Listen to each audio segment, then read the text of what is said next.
Good morning, everyone. It's Thursday, June 24th, coming to you live from Seoul. I'm Kim Mo-gen. Before we begin, these are the stories we're following at the top of the hour. South Korea reported 610 new COVID-19 cases Thursday, staying above the 600 mark again after climbing from the 300s earlier this week. A top medical official in the United States is warning that the Delta variant of COVID-19 could become the dominant strain in the U.S. The EU also says that by the end of August, 90% of cases in the bloc could be the strain first identified in India.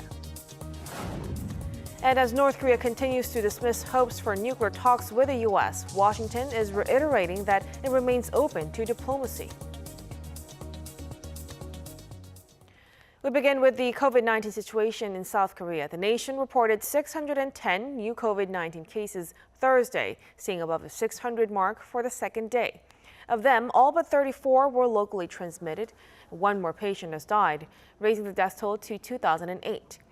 Concerns are being raised over the potential or further cases, especially as social distancing measures are expected to be eased from next month and as the spread of Delta variants pick up pace. Authorities are urging the public to get vaccinated to prevent increased infections. As of this morning, some 4.4 million people have been fully vaccinated in the country. The top medical official in the United States is warning that the Delta variant of COVID-19 may become the dominant strain in the U.S., calling it the greatest threat to the country's attempt to eliminate the virus. The EU also says 90% of cases in the bloc could be the strain first identified in India by the end of August. Lee Seung-jae reports. The Delta variant, first discovered in India, is now being dubbed the biggest threat to the United States, according to the director of the U.S. National Institute of Allergy and Infectious Diseases, Dr. Anthony Fauci. Similar to the situation in the UK, the Delta variant is currently the greatest threat in the U.S. to our attempt to eliminate COVID-19. Good news, our vaccines are effective against the Delta variant. Conclusion, we have the tools, so let's use them and crush the outbreak. During Tuesday's White House briefing on COVID-19, Fauci added that the Delta variant is spreading so quickly in the U.S. that it's likely to become the most dominant strain in the country within weeks. Statistics show that 20.6% of new cases reported in the U.S. are the Delta variant. A similar warning has also been issued by the European Center for Disease Control, stating that the Delta variant will represent 90% of all COVID-19 cases in the EU by the end of August.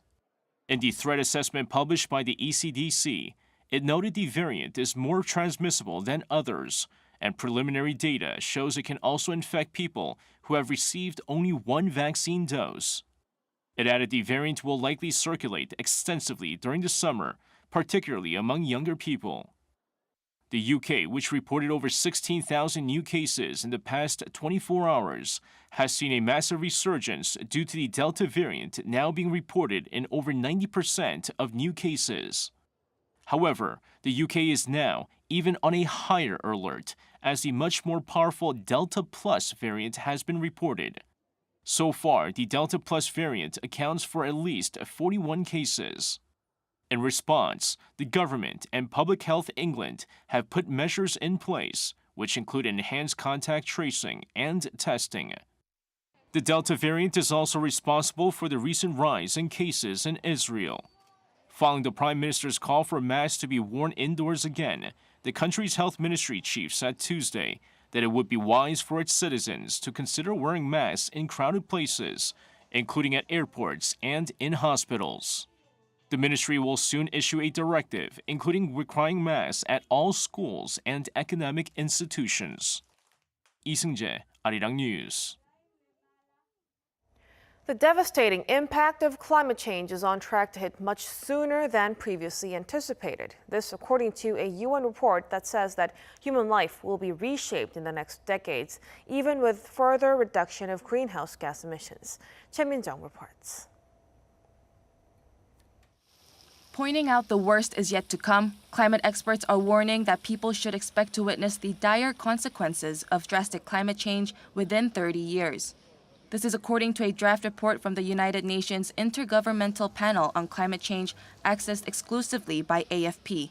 The draft warns of the severe impacts climate change will have on the planet, including weather, food production, and ecosystems. The report also draws attention to the effect of global warming on humanity, warning that life on Earth can recover from a drastic climate shift by evolving into new species and creating new ecosystems. However, humans cannot. The draft report went on to say that a rise in global temperatures by more than 1.5 degrees Celsius will bring irreversible consequences. However, the Earth's temperature has already risen by 1.1 degrees compared to pre-industrial levels, and looking at the current trend, experts say it may even reach 3 degrees. This is well above the goal set in the 2015 Paris Agreement, which aims to limit global warming to below 2 degrees Celsius.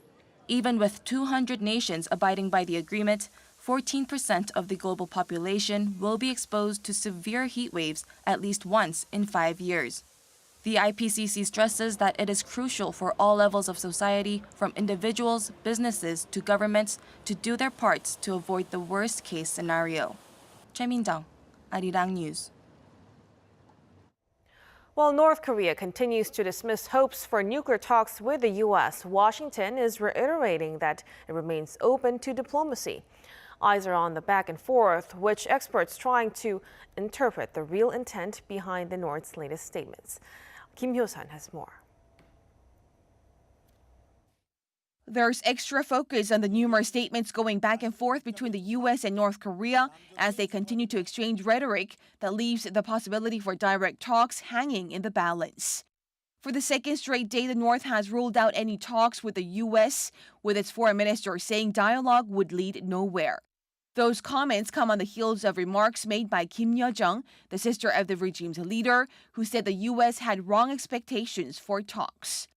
Such negative comments, however, are unlikely to lead to an immediate spike in tensions, as Washington continues to stress that it remains open to diplomacy. Hours after the regime said it was not considering any dialogue, the U.S. State Department reiterated that it hopes the North will respond positively to Washington's push to hold talks. The remark is also in line with what the U.S. Special Envoy for North Korea, Sung Kim, said on Monday during a trip to Seoul. He made clear that the Biden administration is ready to meet with the North anywhere, anytime, without preconditions. Watchers also have hopes for a possible resumption of dialogue, pointing out that the latest comments out of Pyongyang do not include any harsh criticisms of the U.S. They say it could be interpreted as the regime signaling it doesn't just want talks for talk's sake, as they lead to no clear or visible achievements. Kim Hyo-san, Arirang News. Washington's defense chief says the U.S. will continue bolstering its deterrence against China, adding the United States also needs to counter the increasing missile capabilities of nations like North Korea and Iran. In a statement to the House Armed Services Committee, Lloyd Austin said China and Russia pose the most immediate threat, but North Korea also has the ambition of striking the U.S. mainland. He said the proposed $715 billion defense budget will help counter such threats.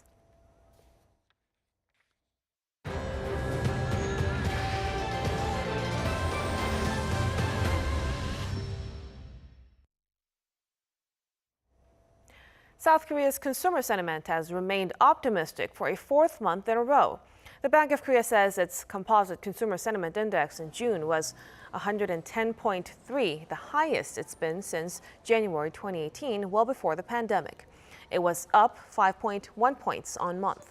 A reading above 100 means optimists about the economy outnumber pessimists. The central bank attributed this to the economic recovery, citing the faster-than-expected vaccine rollout and strong exports. It also said the economy is recovering based on the index. South Korea and France agreed to expand cooperation in key areas, including semiconductors and hydrogen energy. On the sidelines of the three-day trip to France on Wednesday, Seoul's Trade Minister Yoo Myung-hee met with her French counterpart, Frank Rister. They discussed the latest industrial trends and agreed to promote joint businesses to secure the safety of the global supply chain. Yu also met with OECD Secretary General Matthias Cormann and discussed a number of issues, including the post-pandemic economic recovery. She also submitted South Korea's bid to host the 2030 World Expo during her visit to Paris. The U.S. International Trade Commission has approved anti-dumping tariffs on light truck and passenger tires from South Korea, Taiwan, Thailand, and Vietnam. This comes a month after the U.S. Department of Commerce slapped all four with anti-dumping tariffs, with Hanguk Tire hardest hit among the South Korean companies, with tariffs of just over 27% imposed. South Korea is the second largest exporter by volume to the U.S. after Taiwan. Many of us will have had the experience of dealing with a computer-automated voice when calling customer service. It can be frustrating if the AI doesn't understand what you're saying. But there's a new generation of AI in development in the form of language models from South Korea's tech giants. Baeunji has a story. South Korea's tech giants are working on developing an advanced AI language model, a system capable of analyzing and using datasets. Last month, the country's biggest web service operator, Naver, unveiled its own language model called HyperClova. The model can write emails and answer questions in Korean. If you ask a question and tell it to explain the answer in a simple way, it will do just that. The software engineer in charge of developing this says it was trained on a massive amount of data, almost as much as GPT-3, one of the largest AI language models ever trained in the world. Our model was trained on datasets of 560 billion tokens, which is similar to the amount that GPT-3 was trained on. This is about 50 years' worth of news articles. Right now, it's used by the Naver search engine to provide a wider range of suggestions to users. It helps out users when they don't know how to spell something or when they don't know the right words to use. The platform isn't available to the public yet, but Naver plans to provide its services to small and medium-sized companies, creators, and startups. It also hopes this service will provide some level of companionship for lonely seniors, like as a conversation partner. LG also announced last month that it's going to invest more than $100 million over the next 3 years. It aims to develop a program that contains 600 billion parameters, 3 times larger than GPT-3, by the end of this year. One of the country's largest telecom operators, KT, also recently established an AI research institute with Korea Advanced Institute of Science and Technology, or KAIST, to develop its own AI model. Baeunji, Arirang News. Iranian President Hassan Rouhani said on Wednesday local time that talks over the revival of the Joint Comprehensive Plan of Action are in the final stages, and sanctions imposed on Iran could be lifted soon. Since last April, Iran and JCPOA participating countries have been in dialogue, and according to Iranian officials, there are more than 1,000 different sanctions currently imposed on the country and its companies. Following a meeting with his U.S. counterpart, German Foreign Minister Heiko Maas says progress had been made, although several technical questions still had to be resolved. The U.S. left the JCPOA in 2018 and is not participating directly in the current negotiations taking place in Vienna. South Korea's top intel agency invited the press to the facility where it houses and processes defectors from Pyongyang. This is to show improvements made in terms of protecting the defectors' human rights. Our Kim Da-mi introduces to us the North Korean Defectors Debriefing Center. This is the first home for North Korean defectors when they settle here in the South. Before they can begin their new lives, the North Korean Defectors Debriefing Center investigates their backgrounds and motives for fleeing the North as a measure to ensure the safety of the South Korean people. The center has worked to strengthen its human rights protection since 2014, when a North Korean defector was charged with espionage based on false and coerced testimonies. To the visiting press, the head of the NIS, Park Ji-won, stressed that while it's still the job of the National Intelligence Service to stop espionage, he said the investigation process is now more transparent than ever and respects the defectors' human rights. In fact, among the 7,600 defectors the center processed since 2014, there have been no reported cases of human rights abuses. The investigation period has been shortened from 180 days to 90 days, though in practice it takes only 5 to 10 days. All sessions are recorded on video with the defectors' consent. When defectors arrive at the debriefing center, they're welcomed with new clothes and basic necessities, which the staff there say the defectors are grateful for. In fact, they often leave handwritten notes addressed to the person they call the uniform man. The center looks after refugees of all ages. There are doctors and dentists, as well as an indoor playground for kids, a library, and a music room. Some people in South Korea still have concerns about how the NIS can stop spies coming in with such a short investigation period, but the NIS chief offered reassurances that the center is addressing all possible risks in a scientific way, utilizing the information and data collected by the NIS. Over the years, according to the NIS, the center has identified a total of 11 spies. 김다미, 아리랑 뉴스. The Ministry of Gender Equality and Family signed an MOU with the UN Entity for Gender Equality and the Empowerment of Women, also known as the UN Women, to set up the Center of Excellence for Gender Equality. It will be South Korea's first international center specifically for gender issues. It will take part in creating policies for gender equality in the Asia-Pacific region by supporting government officials, experts, and activists on the issue. Talks between the nation's gender ministry and the UN first began back in 2019.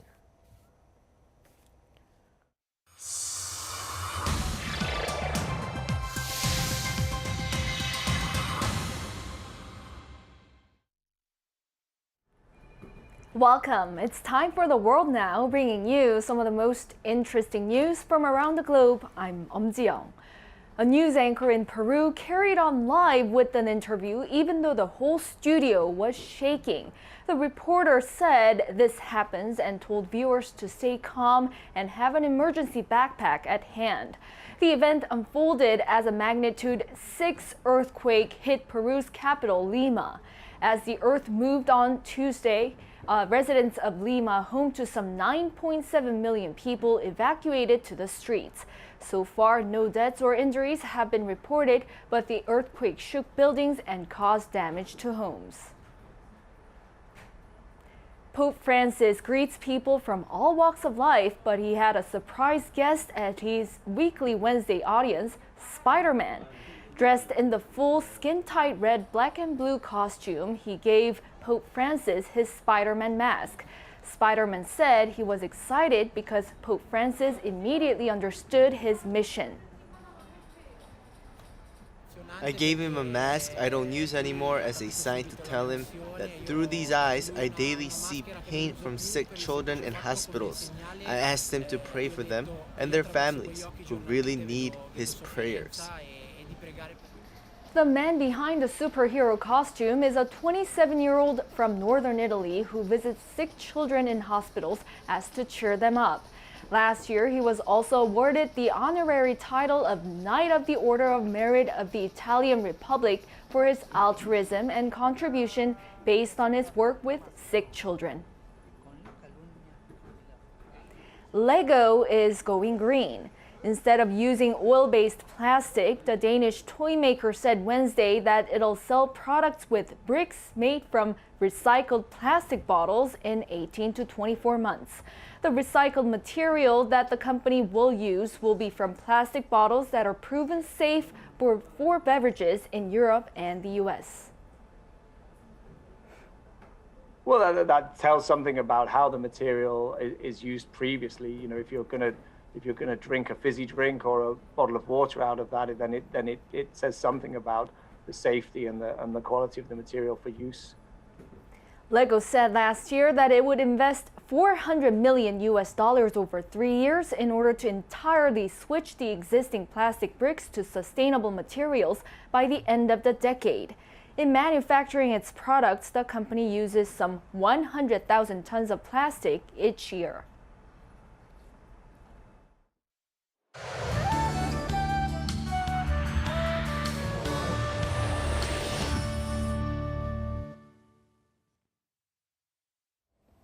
Good morning. Brace for more isolated rainfall with a chance for storms across Korea, bringing 5 to 40 millimeters of rainfall. And the reason we're getting frequent passing rain lately is because of an area of cold pressure clashing with the warm ground temperature. And it seems like we'll stay that way for another couple of days. So please keep an umbrella handy if you're heading outdoors, as we've been experiencing sudden bursts of rain. Afternoon readings will be similar to yesterday though, and Seoul and Chuncheon will get up to 28 degrees Celsius, while Daegu will notice the high being about 3 degrees warmer than yesterday, topping out at 27 degrees. Air quality will be normal to good nationwide with higher humidity today. Next week looks to be rain-free for now, and temperatures will hover slightly above the seasonal averages. That's Korea for you, and here's a look at the weather conditions around the world.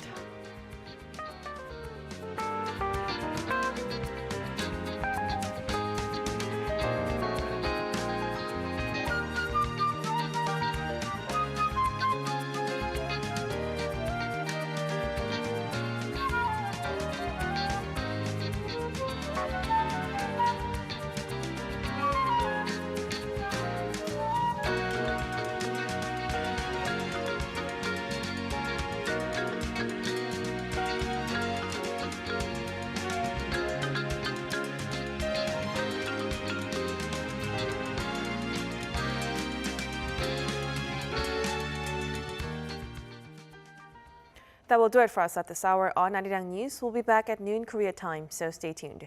Thank you for watching and goodbye.